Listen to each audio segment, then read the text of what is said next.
I may take the liberty of beginning by saying something about myself and my role in talking to you about philosophical matters, because I want it to be understood perfectly clearly that I am not a guru. In other words, I talk about what we call these things, and that comprises a multitude of interests concerning Oriental philosophy, psychotherapy, religion, mysticism, etc. I talk about these things because I'm interested in them and because I enjoy talking about them. And every sensible person makes his living by doing what he enjoys doing. And that explains me. Now, in saying, therefore, that I am not a guru, that means also that I'm not trying to help you or improve you. I accept you as you are. I'm not out, therefore, to save the world. Of course, when a stream, a bubbling spring, flows out from the mountains, it's doing its thing. And if a thirsty traveler helps himself, well, that's fine. When a bird sings, it doesn't sing for the advancement of music. But if somebody stops to listen and is delighted, that's fine. And so I talk in the same spirit. I don't have a group of followers. I'm not trying to make disciples, because I work on the principle of a physician rather than a clergyman. A physician is always trying to get rid of his patients and send them away healthy to stand on their own feet, whereas a clergyman is trying to get them as members of a religious organization so that they will continue to pay their pledges, pay off the mortgage on an expensive building, and generally belong to the church, boost its membership, and thereby prove by sheer weight of numbers the veracity of its tenets. And my objective is really to get rid of you so that you won't need me or any other teacher. I'm afraid some of my colleagues would not approve of that attitude, because it is widely believed and said that in order to advance in the spiritual life, whatever that is, it is essential that you have a guru and that you accord to that guru perfect obedience. And so I'm often asked the question, is it really necessary to have a guru? I can answer that only by saying, yes, it is necessary if you think so.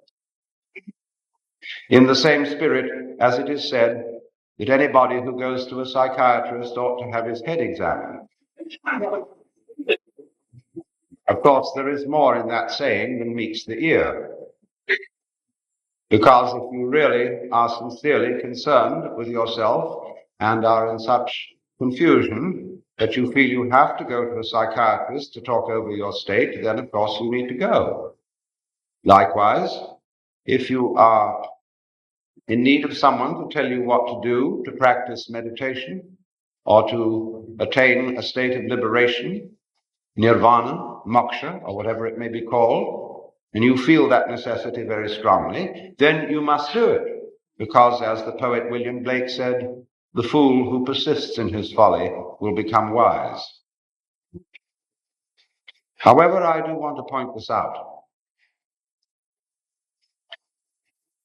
What is the source of a guru's authority? He can tell you that he can speak from experience, that he has experienced states of consciousness which have made him profoundly blissful, or understanding, or compassionate, or whatever it may be. And you have his word for it. And you have the word of other people who likewise agree with him. But each one of them, and you in turn, agree with him out of your own opinion and by your own judgment. And so it is you that are the source of the teacher's authority. And that is true whether he speaks as an individual or whether he speaks as the representative of a tradition or a church.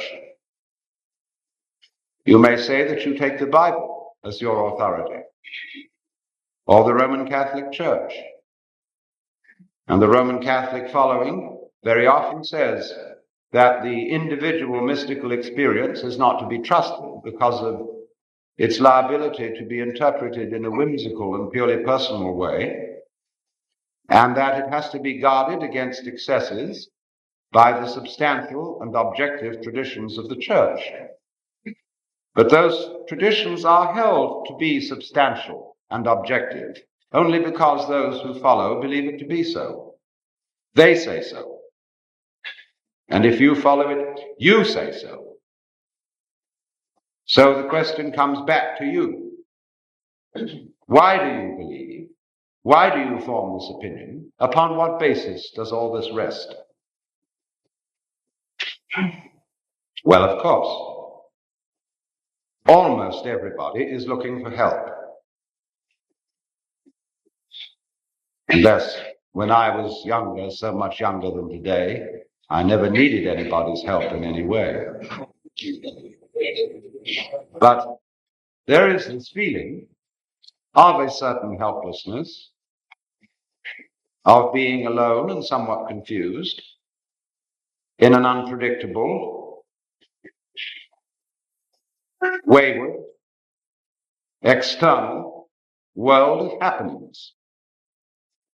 And this world of happenings includes an enormous amount of suffering, tragedy, and we wonder why we're here, how we got here, and in short, what to do about the capital P problem of capital L life, to which should be added death, because it seems to be certain that we're all going to die, and that death may be a painful process, that those we love are going to die, and so what about it? Is there any way in which we can become masters of the situation?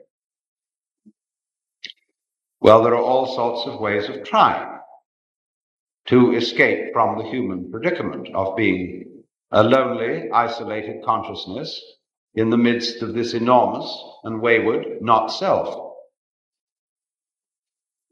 We can, of course, try to beat the game on a material basis by becoming very wealthy or very powerful.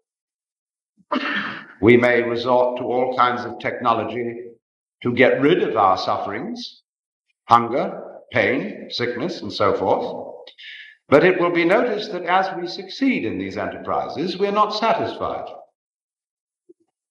In other words, if you feel at this moment that an increase in income would solve your problems, and you got an increase in income, this would give you a pleasant feeling for a few weeks. But then, as you well know, if that's ever happened to you, the feeling wears off. And you may stop worrying about paying your debts and start worrying about whether you will get sick. There is always something to worry about. And if you are very rich indeed, you've still got the anxiety about sickness and death, and also anxieties about revolution, and about whether the Internal Revenue Service will take it all away from you, or catch you for cheating on your taxes, or put you in prison for no good reason. There is always this worry. And so you realize that the problem of life does not really consist in your external circumstances, because you worry whatever they are. The problem consists rather in what you call your mind. Could you, by some method, control your mind so that you won't worry? And how on earth would you do that? Well, there are those people who tell you that the best answer is to think positive thoughts, to be peaceful, to breathe slowly and hum gently, and get yourself into a peaceful state of mind by repeating affirmations such as all is light, all is God, all is good, or whatever it may be. But unfortunately, it doesn't always work because you have a nagging suspicion in the back of your mind that you're simply hypnotizing yourself and whistling in the dark. What the Germans call a Hintergedanke, which is a thought concealed way, way back behind your intellect, but it has a gnawing persistence. What if?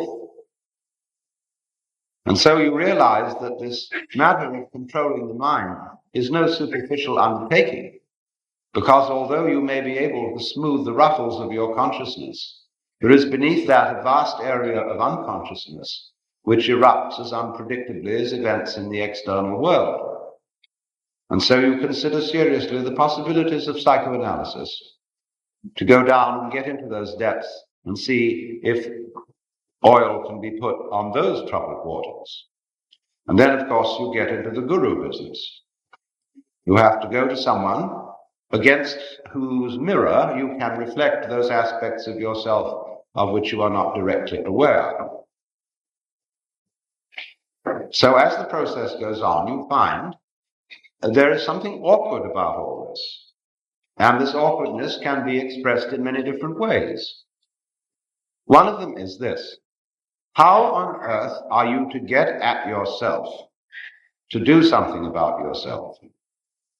Because it's a project not unlike trying to pierce the point of a pin with the point of the same pin.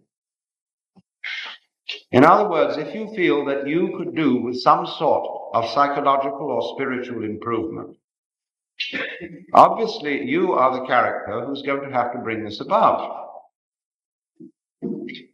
But if you are the one who needs to be improved, how are you going to accomplish the improvement? You're in the predicament of trying to lift yourself up off the floor by pulling at your own bootstraps. And as you all know, that cannot be done. And if you attempt to do so, you're likely to land with a bang on your fanny and be lower down than you were in the first place. So that problem continually arises, and it has arisen historically in all the great religious traditions. We find it in Christianity, in the debate between St. Augustine and Pelagius. And Pelagius said that if God had given us a commandment to love him and to love our neighbors, he would not have done so unless we could obey it. St. Augustine countered and said, yes, but the commandment was not given in order for it to be obeyed. God never expected that it would be obeyed, because we were incapable of loving anyone but ourselves. The commandment was therefore given to convince us of our sinfulness, from which we could be rescued only by divine grace, that is to say, by the infusion of our souls with a power beyond them. And that was more or less the doctrine for which the church settled. The puzzle has always been, therefore, how to get grace. Because grace is apparently freely offered to all, but some people seem to get it and some don't. With some the medicine takes, and with others it doesn't. Why? Well, apparently you have the power to resist grace, but if you do, you also have the power not to resist it. We would like, therefore, to know how not to resist it and to be open. And there you see we are back at exactly the same problem with which we began. It's like saying you must relax. Damn you.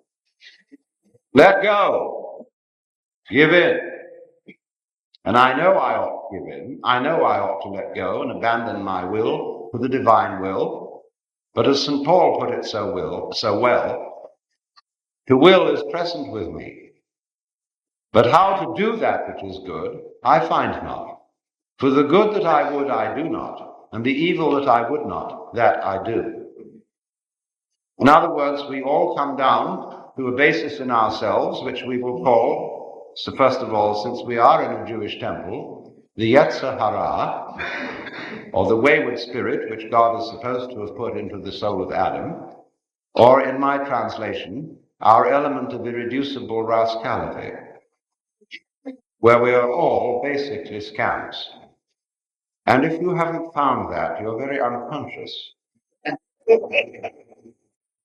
I know all sorts of people who are full of outward love, but of course it always turns up that they need money. And when it comes to money, virtue flies out of the window. So we do have that element in ourselves. We know it very well. And the question is, therefore, once again, how can it be transformed? But if the transformer is the one who is afflicted, who transforms the transformer? It's the old problem of who guards the guards, who polices the policeman, who governs the government. And it seems perfectly insoluble for that reason alone, that it is a vicious circle. There's a great deal of talk about two selves, the lower self or ego, the higher self called the spirit or the Atman, and the duty of the Atman seems to be to transform the wretched little ego. Well, sometimes it does, but a lot of times it doesn't. So we ask, why doesn't so-and-so's Atman succeed in getting through? Is his ego too strong? If so, who will weaken him? Is his Atman too weak? And if so, why? For surely aren't all Atmans the same? The puzzle remains. So let's take a look at what we're trying to accomplish. We're trying to get better. We're out after that type of experience which we will call the positive, the good, the light, the living, and to get away from the negative, the evil, the dark, and the dead.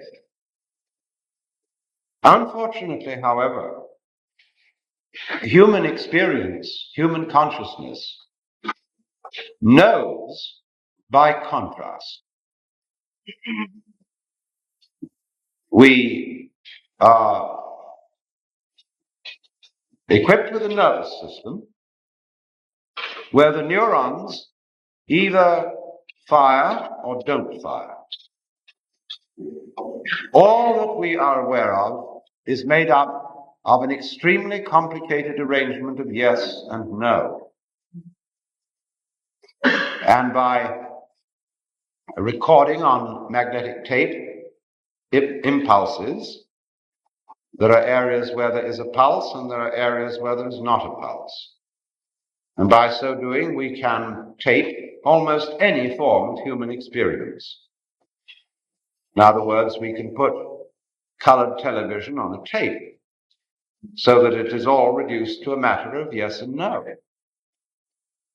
And you will understand, of course, that that is the philosophy of the Chinese Book of Changes, the I Ching, which represents all the situations of life in terms of combinations of the yang, or positive principle, and the yin, or the negative principle.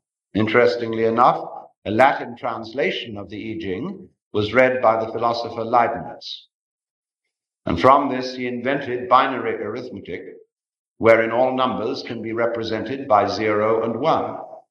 And that is the number system used by the digital computer, which lies behind all our electronic ingenuity, this great extension of the nervous system, which is based on the same principle.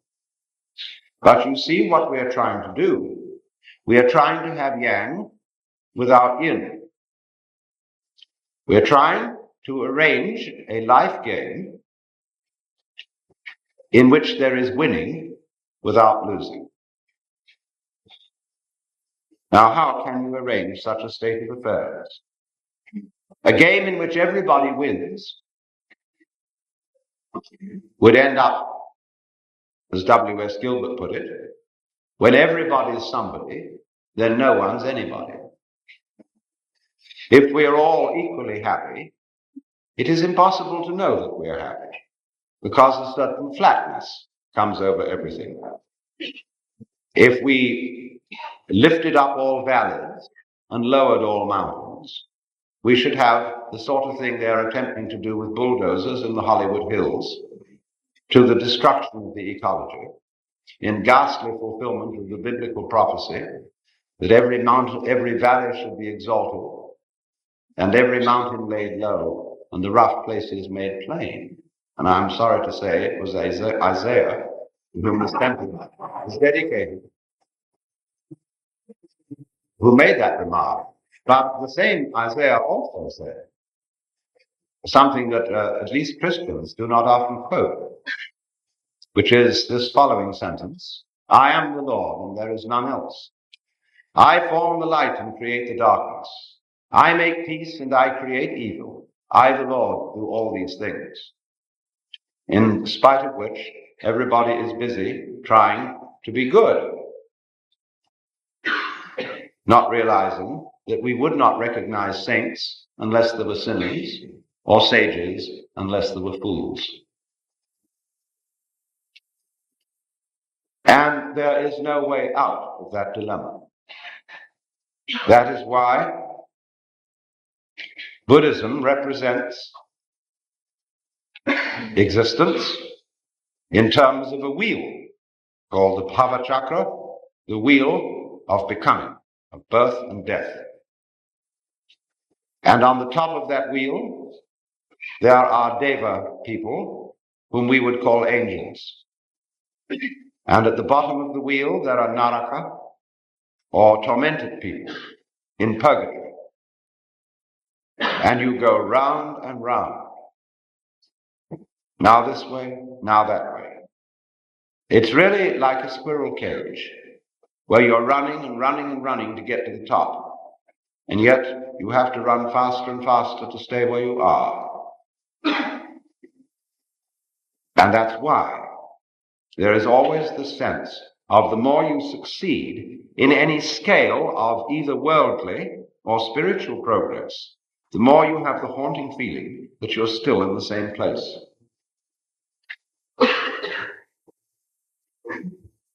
So you think, now there must be some way out of that. Perhaps there's something ambitious and proud and wrong in aspiring to be enlightened or compassionate. Perhaps there's a great dose of spiritual pride in that I, by my efforts, could make myself into a Buddha or a saint. And therefore, perhaps the thing to do is to try to eliminate all desire. Not only the desire for worldly success, but likewise the desire for spiritual success. For the Buddha proposed that desire was the root of suffering, and therefore suggested to his hearers that if they eliminated desire or clinging, they might cease from suffering. But you must realize that the so-called teachings of the Buddha are not doctrines in the sense that the Jews and the Christians and the Muslims have doctrines. They are proposals. They are the opening steps in a dialogue. And if you go away and try not to desire in any way, you will very quickly discover that you are desiring not to desire. And so we very rapidly come to a situation where you discover that with regard to your own transformation, everything you try to do about it doesn't work. It may have some sort of temporary success to make you feel better, but again and again you come back to the same old gnawing problem. And that is why people interested in spiritual things tend to move from one sect to another, from one teacher to another, always hoping that they will meet one who has the answer. Of course, then there are many teachers who say, indeed, there is nothing you can do. And therefore you have to practice non-doing, as the Taoists call it, wu wei, non-striving. But then you find in turn that it's extraordinarily difficult not to strive. It's like trying not to think of a green elephant. And immediately you think of it. And so you come to the dismal conclusion that you can neither achieve what you want to achieve, that is to say, liberation from the alternation of the opposites by striving, nor can you achieve it by not striving. And thereby you have learned that you cannot concentrate on purpose.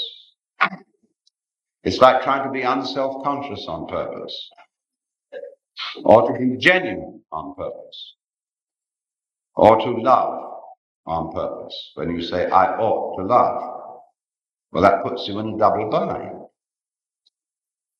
When we say of a person, well, he's trained himself to be deliberately unself-conscious, or he has very disciplined spontaneity. But what we were looking for was somebody whose spontaneity was genuine, so that the scaffolding didn't show. And we believe that there are such people, like children, but they don't know how interesting they are. And when they find out, they become brats. Imagine for a moment that it was your privilege to have a brief interview with God, in the course of which you were allowed to ask one question. What would you ask? Now, you would have to think this over very carefully, because this golden opportunity would come to you only once. And you would have to be most careful that you didn't ask a silly question. Well, you might try God out with a Zen Buddhist koan, such as, beyond the positive and the negative, what is reality? And the Lord would turn to you and say, my dear child, your question has no meaning. And you wouldn't have the opportunity to think up a meaningful one and come back. So perhaps you should have asked, what question should I ask? And the Lord would say to you, why do you want a question? See, it seems you do want one, don't you? Because you feel that something is wrong if you don't have a problem. Well, you've got one. That is the insoluble problem of trying to win without losing. Now, as long as you can keep that problem, you'll be busy. Only, however, until you see that it can't be solved. But there are all sorts of ways of presenting that problem in such a way that you cannot see that it's meaningless. And the better gurus are very clever at bringing these ways out. You may see, for example, if you are invited to practice intense concentration, that after a while you find yourself thinking about concentrating, and therefore that your concentration is somewhat divided. Or he may ask you, why are you concentrating? What is your motivation for this activity? And you find out that it's your element of irreducible rascality. So, however, the teacher, once he's seen that we've mastered that lesson, has something still more ingenious. He says, now you've actually made progress, because finding out that you could not really concentrate was valuable because it began to prick the illusion of your ego. But you've only got your foot in at the door. Beyond this are many, many higher things to be learned, and you must redouble your efforts. And so, of course, you apply yourself all the more, again and again, on all sorts of tricks that these old gentlemen can come out with. And you will keep at it just as long as he can make you fall for it. But in the end, you see that it was all tricks. As the great Zen master Rinzai said, well, after all, there was nothing much in Obaku's Buddhism. And he went on to explain to his students that the art of Zen, or teaching Zen, is like deceiving a child with an empty fist. You know how you can intrigue a child by pretending you've got something very precious in your fist. And you can play a game for an hour, provoking the child to ever greater enthusiasm to find out what you've got. And in the end, the revelation is that there was nothing there. So many people say, in the course of their Zen training, I realized there was nothing to realize. It was all there from the beginning. Because you see, standing opposite to the realization that you can't do anything about it, and equivalently that you can't do nothing about it, comes, of course, the awakening that the reason for that is there is no you separate from you. In other words, when you try to control your thoughts or control your feelings, there is no difference between the thoughts and the controller. Because what you call the thinker is simply your thought of yourself. The thinker is a thought among thoughts, and the feeler is a feeling among feelings. And trying to control thoughts with thoughts is like trying to bite your own teeth. So you found that out.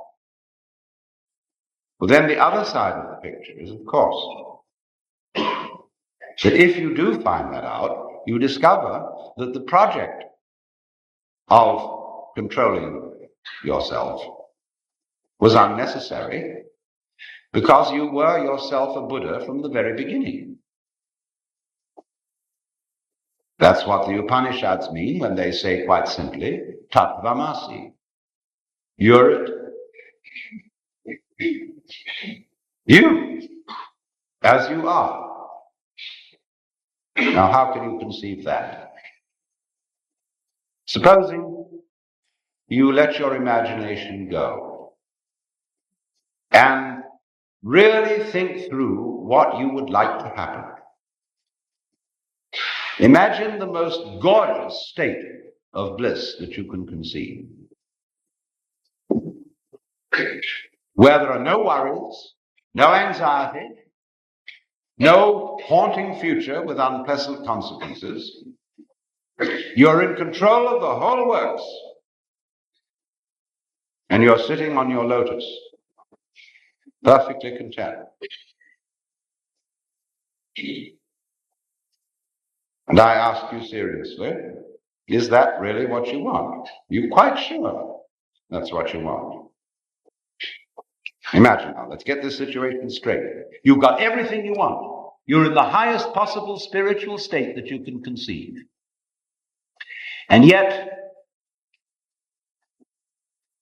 I haven't really surrendered myself.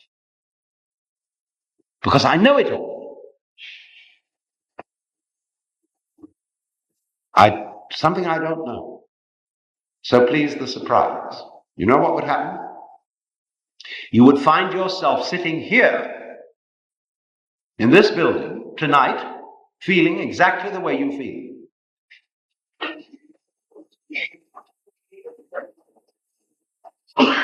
There's your answer. Because after all, don't you have it all? Look, you have the feeling of yourself.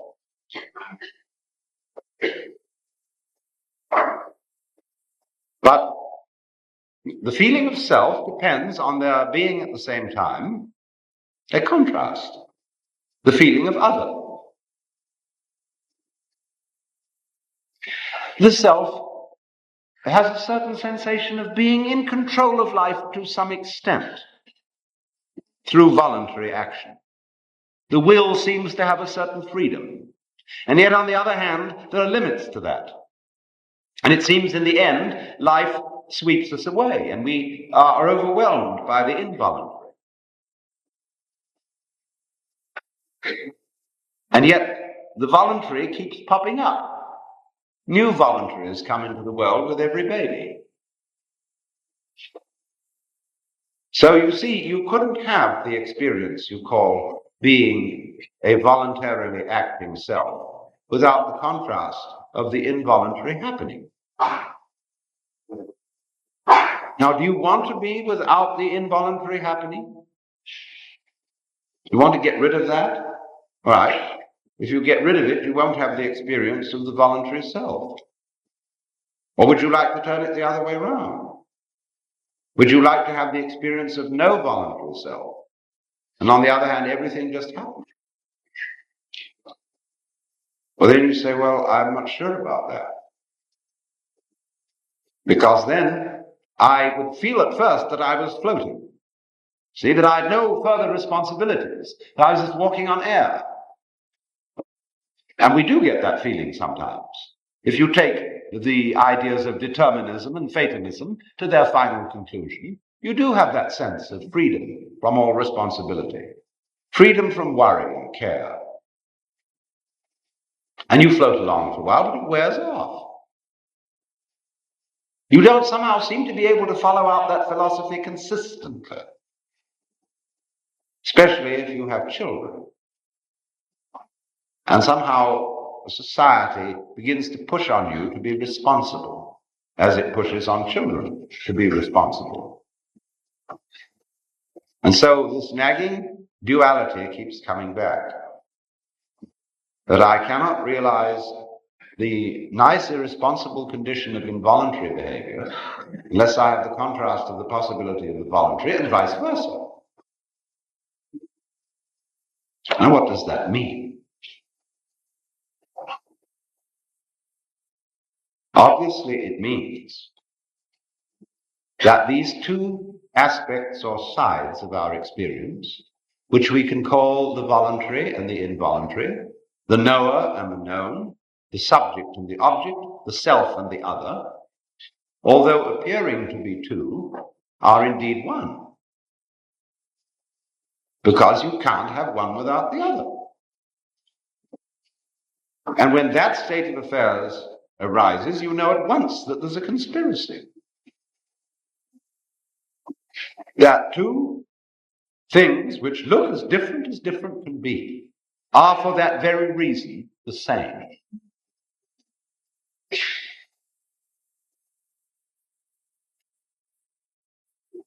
Now, you can detect even under those actions of yours which you call voluntary, the voluntary movement of the muscles or of the mind, that there are processes which are not voluntary.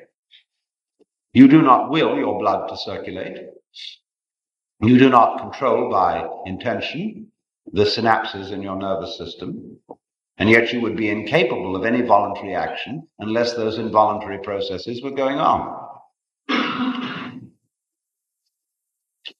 So you see these two things go together. And you begin to realize something which is rather difficult to describe, that what you call your experience is a do happening. We don't have good words for this. We have some words which have this sort of sense, like the word cleave, which means to stick together or to hold together, and also to split. And the word sacer in Latin means holy and accursed. And so I would like to propose we all should find some word for a do happening, because it's all a do happening. That's what Buddhists mean when they talk about karma. The word karma means action. And when something happens to you, be it good or bad, they say it is your karma. That means quite simply, it is your doing. But you say, I didn't mean to do that. No. One school of thought will explain it by saying, but you see, you did something in a former life or at a former time, which now has this consequence. But that's a very superficial understanding of karma. You don't need to believe in reincarnation to understand karma. Karma is simply that you don't let your left hand know what your right hand is doing. That with one aspect, you are doing what you call the environment, and with the other aspect, you are doing what you call the organism, the me, this living body. But as you cannot conceive possible the existence of a living body with no environment, that is the clue that the two are basically one. Like the two poles of a magnet, north is quite different from south, and yet it's all one magnet. So in precisely the same way, you are both what you do and what happens to you. So that you have a little game in which you play that what happens to you, that you're not responsible for. That's not you, see? You're only responsible for this side of it. And then you can compete with the other side. What it's like is this. Get 2 knitting pins, 1 in each hand, and have a fencing match with yourself. And really sincerely try to stick the other hand. But that other hand must really sincerely be trying to stick the first one and also to defend itself. It's like playing chess with yourself. You see? Now, it won't work. You'll come to a sort of standstill unless you decide for your right hand that that's the one that's really going to win. Well, then you've broken the rule of the game, you see? Well, that's what we do. That's what is called by both the Hindus and the Buddhists avidya, ignorance, which really better means ignorance. So what it comes down to, you see, is basically this. Just in the same way that the authority of the Guru is your authority. You did it. So the place where you are in life is where you've put yourself.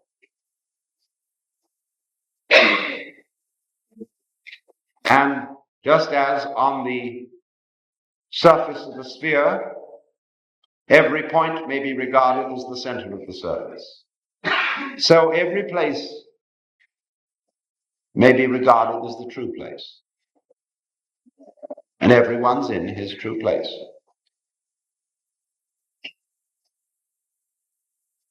Everybody, in other words, put it in what language you will, is a manifestation of the divine. Playing this game, that game, the other game. And you're not knowing it, if you don't know it, is part of the game. Makes it all the more fun. Get lost, you say to yourself. And lost you get. Like children love to play hide and seek. To get lost. Like we all like to go to a play, see a horror movie, and have the cold shivers because we think the awful is going to happen. Something is going to be seen on the screen which we can't stand to see. Well, won't that be a thrill if it happens? And we all expose ourselves to that, just as children and young people are always exposing themselves to dreadful things. And the parents get they get the heebie-jeebies. They think if it isn't getting drunk or driving hot rods, they take drugs. And that may ruin their sanity for life. How horrible can it be? And if they don't take drugs, they'll do something else. Always to see how close to the point of danger you can get. And most people who go in for racing cars usually end up in a crash. And they know it. But the life is all the sweeter for being played dangerously. So I would say to those among you who are the most deadheads, in the sense of unspiritual and square, if there are any here, are real stuffy people. Congratulations. You see? You're playing a very far-out game. See, you're so lost, you don't even know where you stand. That's taking a gorgeous risk. Why? Because of you, we might even blow up the planet. How close are we going to get to that one? Well, just in the same way as that car racer watches the needle going up, up, up, up, up, up. There are these people feeling more and more and more righteous, determined that good shall prevail, watching that needle go up. It's getting hotter and hotter and hotter. And finally, they go out in a blaze of glory.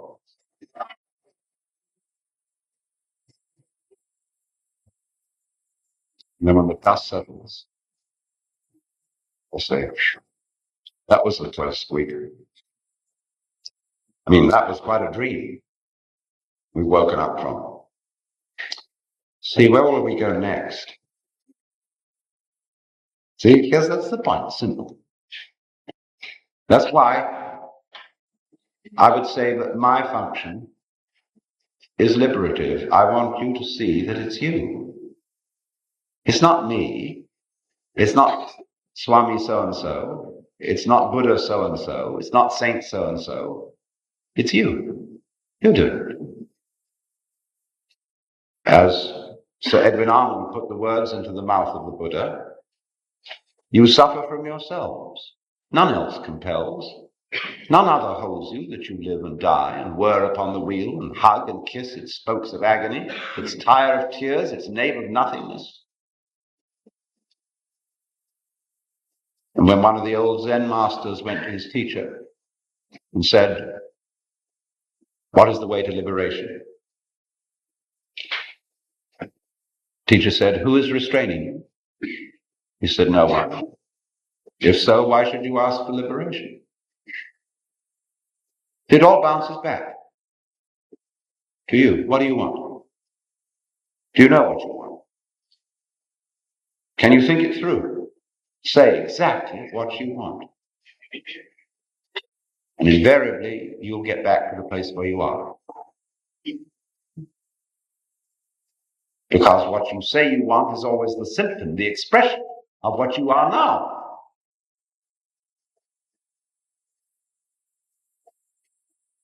If then that is the case, that it's all there because you're doing it.